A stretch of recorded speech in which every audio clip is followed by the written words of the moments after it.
And so when I was 29, started Son of a Saint literally for that reason, because I wanted boys to see the world outside of their own city, Right, you know. right.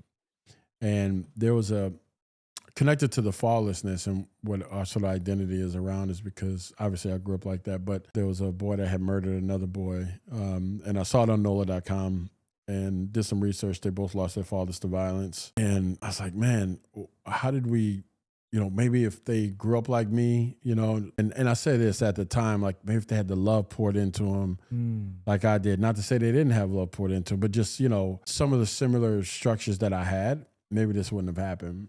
And so I was like, well, let's start supporting boys at age 10 and follow them all the way through.